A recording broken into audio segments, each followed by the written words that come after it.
A mistake that changed everything. Jessica Morgan checked her phone one more time as she stood outside the towering iron gates. The email had been crystal clear, or so she thought. Attend the professional networking mixer at Ashford Estate, Friday evening at 7. Business casual attire recommended.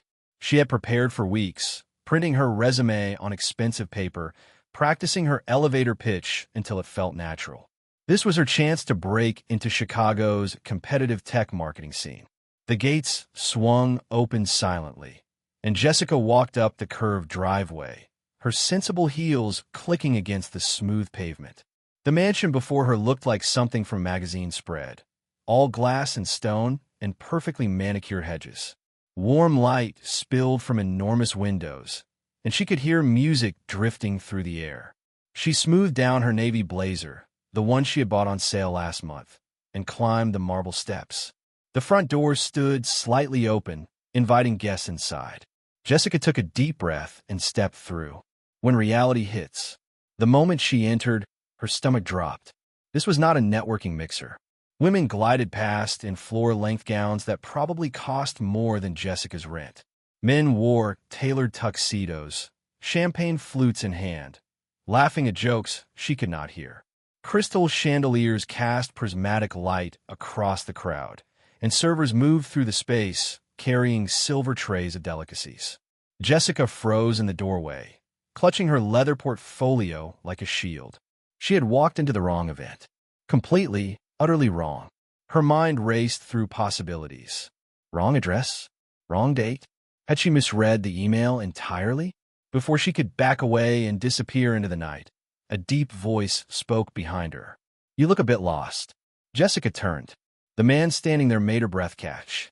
He was tall, with dark hair swept back from a strong face, wearing a perfectly fitted tuxedo that somehow looked effortless. His eyes were a striking shade of gray, and they studied her with unmistakable curiosity. "I think I made a mistake," Jessica managed to say, her cheeks burning. "I was supposed to attend a networking event." A slight smile played at the corner of his mouth. "A networking event? At Ashford Estate?" That's what the email said. She fumbled for her phone, desperate to prove she was not crashing some exclusive party. "I have it right here. Let me see." He took the phone gently, scrolling through her email. His expression shifted from amused to thoughtful. "I see what happened. My assistant sent invitations for 2 different events today. Yours was supposed to be at the Ashford Conference Center downtown. Someone mixed up the addresses." Jessica wanted to melt into the floor. "I am so sorry. I will leave right now." "Wait." His hand moved as if to stop her, then dropped. "What's your name?" "Jessica Morgan." "Jessica." He said it like he was tasting the word. "I am Benjamin Hayes." Her eyes widened. Benjamin Hayes. The Benjamin Hayes, founder of Hayes Technologies, one of the youngest self-made billionaires in the country. She had read about him in business journals, seen his face on magazine covers. And here she was, standing in his home, dressed completely wrong and wanting to disappear. An unexpected invitation. "This is your house," she whispered. "It is." Benjamin glanced around the crowded entrance hall. "And this is my annual charity gala. We raise money for STEM education programs in underfunded schools." "That's wonderful work." Jessica meant it, even through her embarrassment. "I really should go." "You could." Benjamin tilted his head slightly. "Or you could stay." "Stay? I'm not dressed for this. I don't belong here. Neither did I once." His voice carried a note of something deeper. 5 years ago, I was sleeping on a friend's couch, eating ramen for every meal, trying to get my first startup off the ground. These people, he gestured to the glittering crowd. Half of them would not have given me the time of day back then. Success changes how others see you, but it does not change who you are. Jessica stared at him, surprised by the honesty in his words. "Besides," Benjamin continued, "I need someone tonight." "Need someone?" "My assistant, Patricia, was supposed to help coordinate the silent auction and manage some of the logistics. She had a family emergency this morning.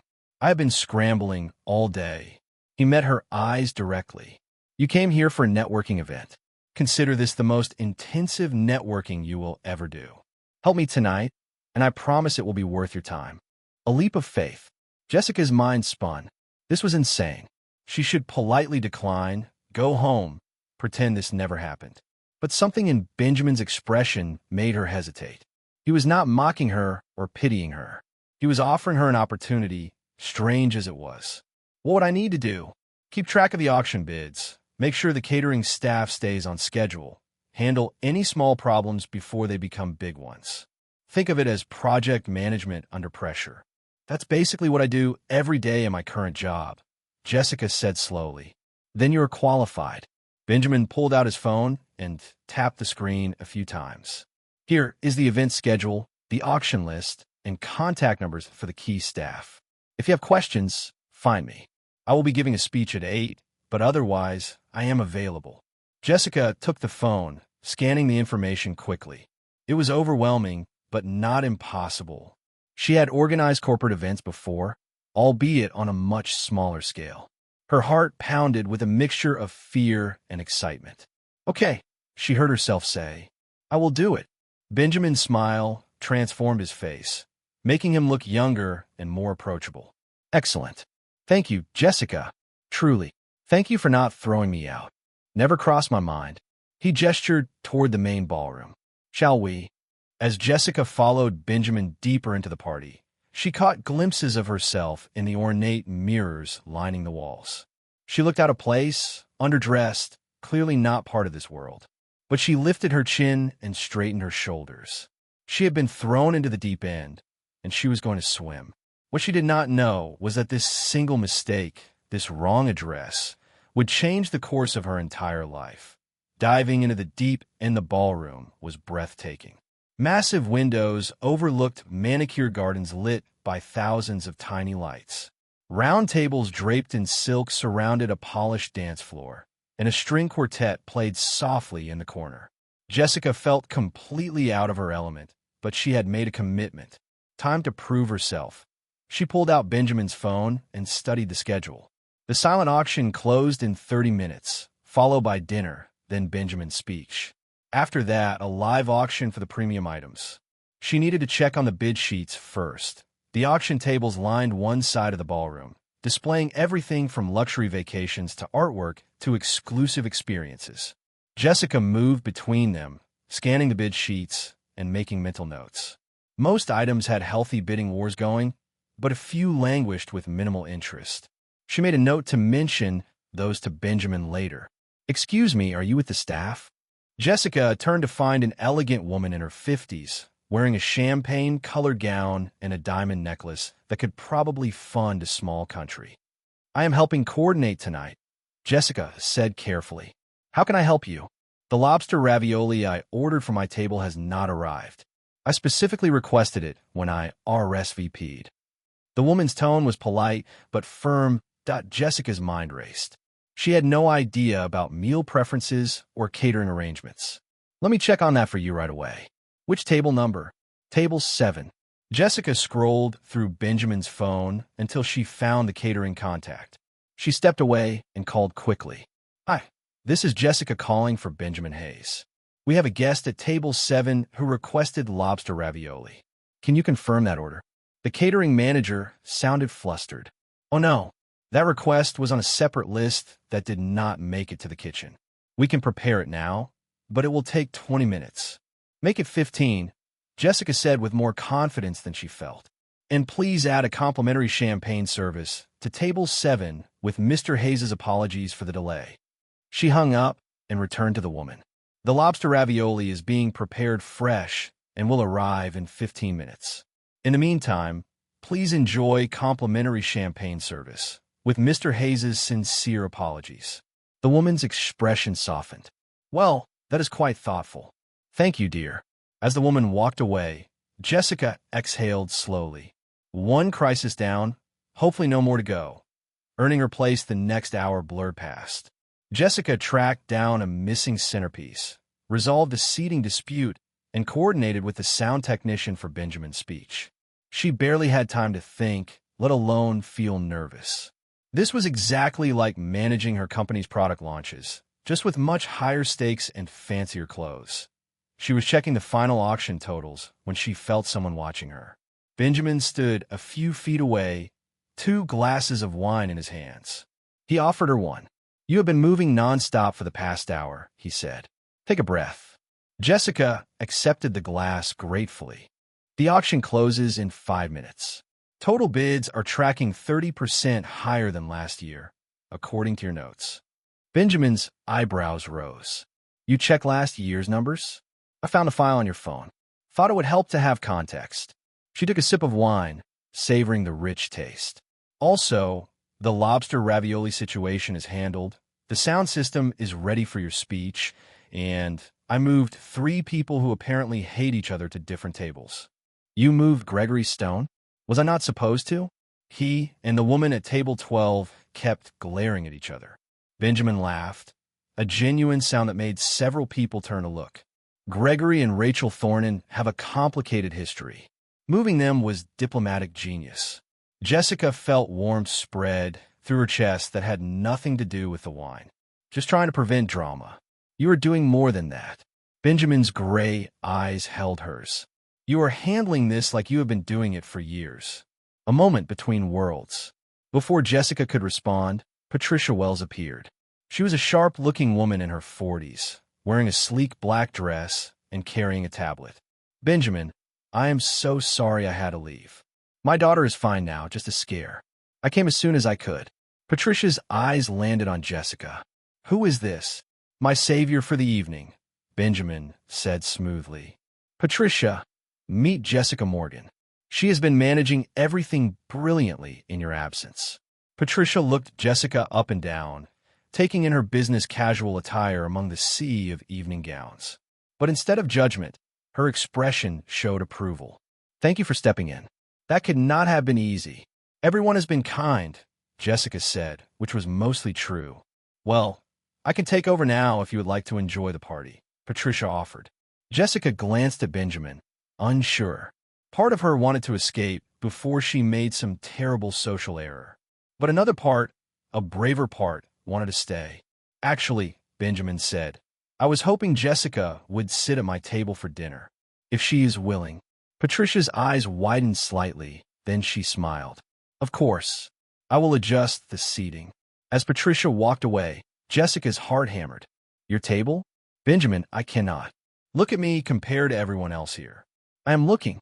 His voice was low, sincere. "I see someone who walked into an impossible situation and handled it with grace and intelligence. I see someone real in a room full of people playing parts. Please stay." Dinner and discoveries. Benjamin's table included Gregory Stone, a tech investor with silver hair and a booming laugh, Diane Shun, who ran a nonprofit, and James and Caroline Porter, a married couple who owned a chain of boutique hotels.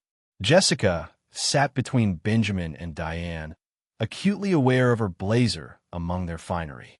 But as dinner progressed, something unexpected happened. The conversation flowed naturally. Diane asked about Jessica's work, and soon they were deep in discussion about marketing strategies for social causes. Gregory challenged her opinions on emerging tech trends, and Jessica found herself debating him confidently, armed with knowledge from her current job. Benjamin watched her with an expression she could not quite read. Several times, their eyes met across the table, and each time, Jessica felt that strange flutter in her chest. "So how do you know Benjamin?" Caroline asked during dessert. Jessica froze. She could not exactly say she had crashed the party by accident. "We met earlier this evening," Benjamin interjected smoothly, "and I immediately knew I wanted to get to know her better." The statement hung in the air, loaded with meaning. Caroline smiled knowingly, and Jessica felt her cheeks flush. After dinner, Benjamin stood to give his speech. He spoke about education, opportunity, and the responsibility of success to lift others up. His words were passionate and genuine, and Jessica found herself moved. This was not just a wealthy man writing checks for good publicity. He truly believed in what he was doing. When he finished, the room erupted in applause. Benjamin returned to the table, and the live auction began. Luxury watches, exotic trips, exclusive experiences. The bidding was fierce and fast. Then Patricia announced the final item. A private dinner with Benjamin Hayes at the restaurant of your choice. plus a mentorship session for an aspiring entrepreneur. Starting bid is $10,000. The bidding quickly escalated. $20,000, $30,000, $40,000, $50,000, a voice called out. Jessica turned. Rachel Thornton stood at her table, champagne glass raised, a challenging smile on her face. The room went quiet. Benjamin's jaw tightened almost imperceptibly. "Rachel," he said evenly, "how generous." "Oh, I think it will be worth every penny," Rachel replied, her tone sweet but her eyes hard. "After all, we have so much to discuss, Benjamin." About the old days. Gregory Stone leaned over to Jessica and whispered, "This should be interesting." Rachel and Benjamin used to be business partners. They had a very public falling out 2 years ago. Jessica's stomach knotted. She could feel the tension crackling through the room. 60,000, a new voice said. Everyone turned. It was Diane Shun, standing with quiet dignity. "For such a worthy cause, how could I not?" Rachel's smile faltered. 70,000. 80, Diane countered. Back and forth they went, the price climbing absurdly high. Jessica watched Benjamin's face. He looked uncomfortable, trapped. Without thinking, Jessica stood. Her voice rang out clear and steady. $100,000. The ballroom went completely silent. Every eye turned to her. Jessica felt her knees shake, but she kept her chin up. "I am sorry," Rachel said with false sweetness. "I did not catch your name." "Jessica Morgan." She met Rachel's gaze directly. "And I bid $100,000. Rachel's eyes narrowed. That is quite a sum for someone wearing a clearance rack blazer. Gasps rippled through the crowd. Jessica felt humiliation burn through her. But before she could respond, Benjamin stood. "Going once," he said, his voice carrying authority. "Going twice. Sold to Jessica Morgan for $100,000. The highest bid of the evening." He turned to Rachel, his expression cold. "Thank you all for your generosity. The children we support will benefit greatly." After the hammer falls, as the crowd dispersed and the party began winding down, Jessica stood on the terrace, breathing in the cool night air. Her hands trembled slightly. What had she just done? She did not have $100,000. She did not have $10,000. That was either very brave or very foolish. She turned. Benjamin stood in the doorway, jacket off, tie loosened. He looked tired, but something else too. Impressed, maybe. Probably foolish, Jessica admitted. "I do not actually have that money." "I know." He stepped closer. "You do not have to pay it. I will cover it as an anonymous donation." That defeats the purpose. The purpose was to shut down Rachel's game. You accomplished that beautifully. Benjamin stood beside her at the railing. She was trying to corner me, force a public interaction. You stopped her. "Why does she hate you?" Benjamin was quiet for a long moment. "We started a company together 5 years ago. When it took off, she wanted to take it public immediately, cash out fast. I wanted to grow it sustainably. We disagreed. She tried to push me out, and I had to buy her out instead. She has never forgiven me for succeeding without her. That must be hard. It taught me to be careful about who I trust." He turned to face her fully. "But tonight you did something remarkable. You walked into a world completely foreign to you and handled every challenge with intelligence and courage. You stood up for me when you had no reason to." "Why?" Jessica considered the question. "Because it was the right thing to do, and because you gave me a chance when you could have just sent me away." Benjamin reached out and gently tucked a strand of hair behind her ear. The gesture was intimate, careful. "I'm very glad I did not send you away." Her breath caught. "Benjamin, I should tell you something. I am not part of this world. I live in a studio apartment. I ride the bus to work. I buy my clothes on sale. Tonight was incredible, but is not my reality." "Good," he said softly, "because I'm tired of this world. I'm tired of people who want something from me, who see me as a means to an end. You came here by accident, and you have been completely, refreshingly yourself all evening. Do you know how rare that is? I do not know how to be anything else." "Perfect." His hand moved to cup her face. "Can I see you again? Not here, not at some event. Just us." Jessica knew she should be cautious. This was her mistake evening, her accidental adventure. It should not become more. But looking into his eyes, feeling the warmth of his touch, she found herself nodding. Yes. Benjamin smiled, and then he kissed her, gentle, questioning, giving her every chance to pull away. But Jessica leaned into the kiss instead, her hands finding his shoulders, her heart racing with possibility. When they finally broke apart, both were breathing hard. "This is crazy," Jessica whispered. "Completely," Benjamin agreed. "Stay crazy with me?" And despite every logical reason to say no, Jessica found herself saying yes. The morning after, Jessica woke up to sunlight streaming through her apartment window and her phone buzzing insistently. For a moment, she lay there, wondering if last night had been a dream. The party, Benjamin, that kiss under the stars. But the business card on her nightstand proved it was real. Benjamin Hayes, with his personal number written on the back. She grabbed her phone and her stomach dropped. 17 missed calls. 12 from unknown numbers. 5 from her best friend Amanda. And texts. So many texts. Amanda's messages were in all caps. "Jessica Marie Morgan. Why are you in the society pages? Call me now." With shaking hands, Jessica opened her browser and searched her name. Her face stared back from multiple gossip sites. Mystery woman outbids socialites at Hayes Gala. Who is Jessica Morgan? New romance for Chicago's most eligible bachelor. The photos showed her standing at Benjamin's table, bidding on the auction, and worst of all, a blurry but unmistakable shot of them kissing on the terrace. Someone had captured that private moment and sold it to the press. Her phone rang. Benjamin's number. "Hello. Jessica, I am so sorry." His voice was tight with frustration. "I just saw the articles. I never wanted this kind of attention on you." "It is okay," she said, though her hands still shook. "I mean, it is shocking, but I will be fine. I'm sending a car for you. We need to talk about how to handle this." "Benjamin, I have to work today. I cannot just." "Please." The single word held such intensity. "Give me a few hours. Then I will take you wherever you need to go." Jessica closed her eyes. She should say no, establish boundaries, protect herself. But she found herself agreeing. "Okay, a few hours." Facing the storm.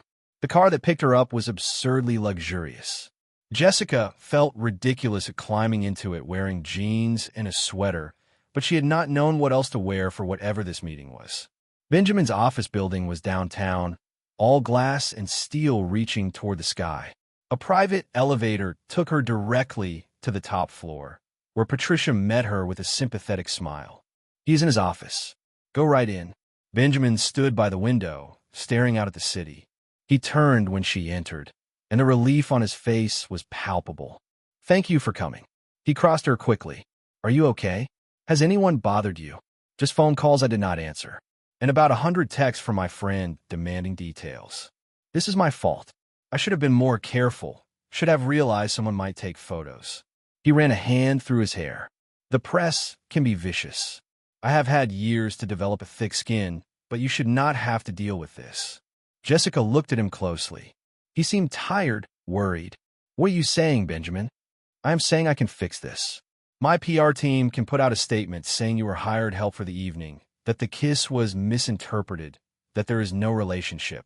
The attention will die down, and you can go back to your normal life." Something cold settled in Jessica's chest. "Is that what you want? To pretend last night did not happen?" "No." The word came out fierce. "But I want to protect you. This world I live in, it is not kind. People will dig into your life, judge you, make assumptions. I have watched relationships crumble under that pressure. I do not want that for you." Jessica walked to the window, looking out at Chicago spread below them. She thought about her small apartment, her steady job, her normal life. Last night had been magical, but maybe that was all it could be. A single perfect moment before reality crashed back in. "What if I do not want to be protected?" she heard herself say. Benjamin moved beside her. "What?" She turned to face him. "What if I want to see where this goes, even knowing it will be complicated and messy? What if I think you're worth the risk?" His eyes searched hers. "You barely know me.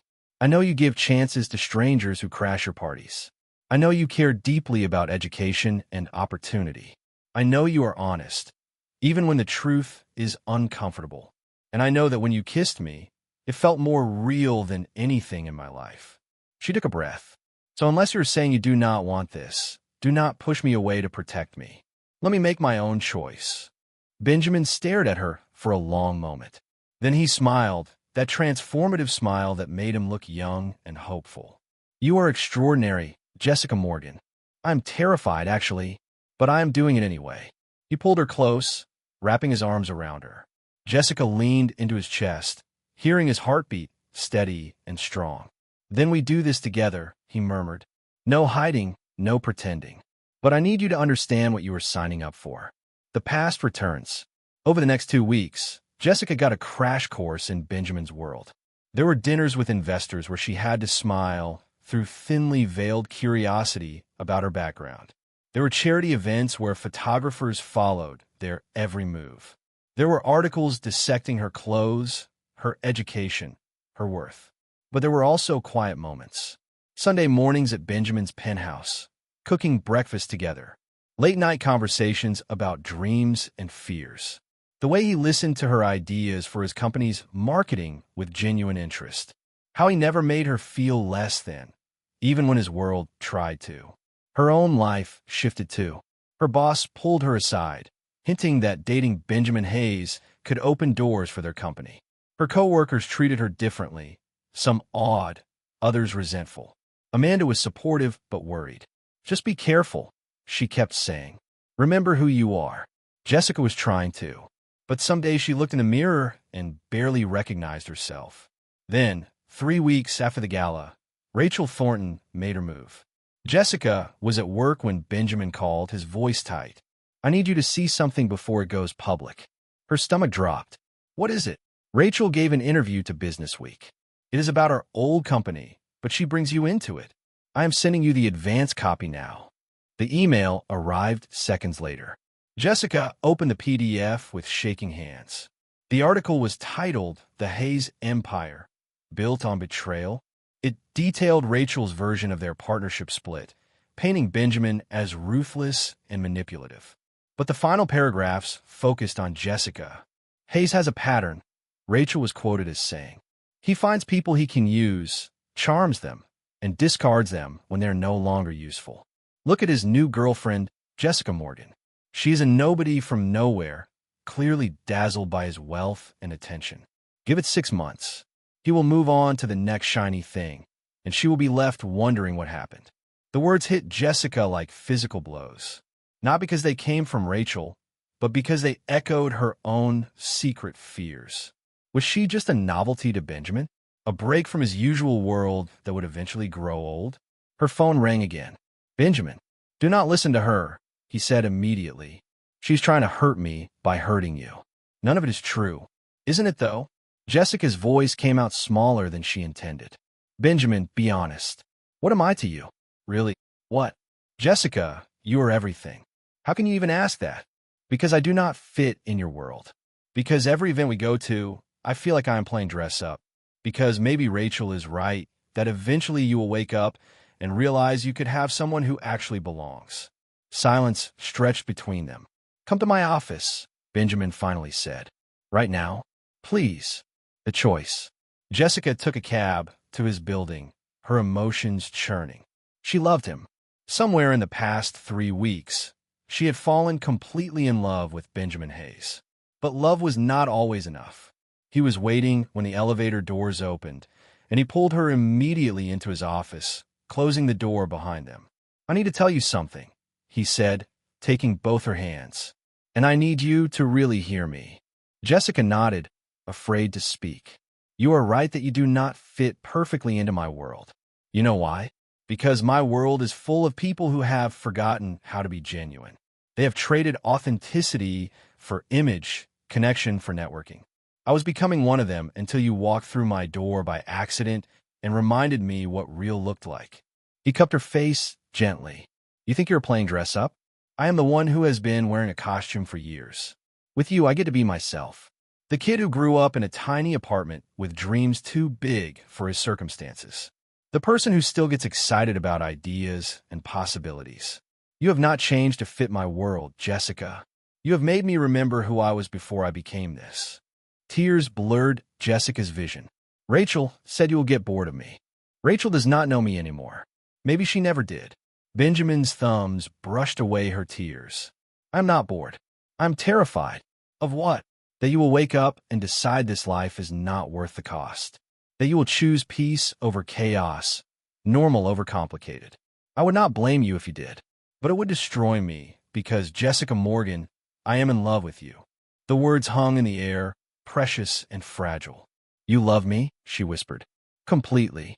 Probably since you bid $100,000 you did not have just to protect me from an uncomfortable situation. Jessica laughed through her tears. I love you too, even though you have terrible taste in party guests. Benjamin laughed, pulling her close. So what do we do? How do we make this work? Jessica thought about it, really thought. About her small apartment and his penthouse. Her normal life and his extraordinary one. The gap between their worlds that seemed impossible to bridge. We stopped trying to fit me into your world, or you into mine, she said slowly. We built something new. Together. Something that is ours. I like that idea. Benjamin kissed her forehead. What does that look like? I do not know yet, but I think we figure it out as we go. No more pretending at events I hate. No more hiding the parts of ourselves that do not fit. Just us being real. Even when it is messy, especially when it is messy.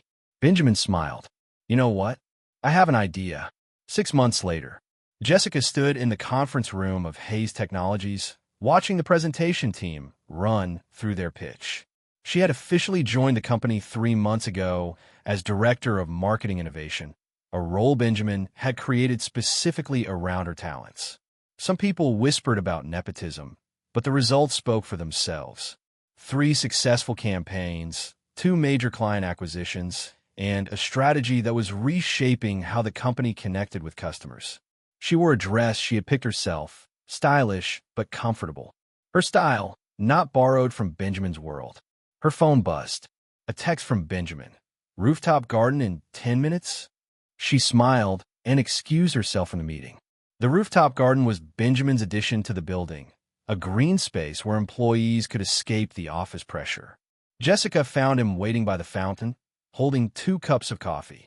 Remember the day we met? He asked as she approached. You were so determined to prove that email was real.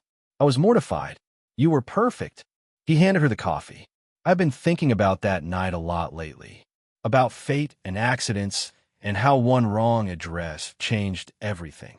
Are you getting philosophical on me, Hayes? Maybe. He set down his coffee and took her hands. That night, you asked me what you could do to help. Do you remember what I said? Jessica searched her memory. You said to stay, not let it scare me. I'm asking again. Benjamin dropped to one knee, and Jessica's heart stopped. Jessica Morgan, will you stay? Not just for today or tomorrow, but for every day? Will you marry me and keep being the person who challenges me, grounds me, and makes me better? He pulled out a ring, simple and beautiful, exactly her style. Jessica looked at him, this man who had started as a mistake and become her future. She thought about how far they had come, the obstacles they had faced, the life they were building together. Yes, she said, pulling him to his feet. Yes, I will stay. As they kissed, surrounded by flowers and sunlight, and the city spread below them, Jessica thought about that scared girl in the wrong blazer, walking through the wrong door. She had been lost then, searching for a path forward. Turn out, sometimes the wrong door leads to exactly the right place.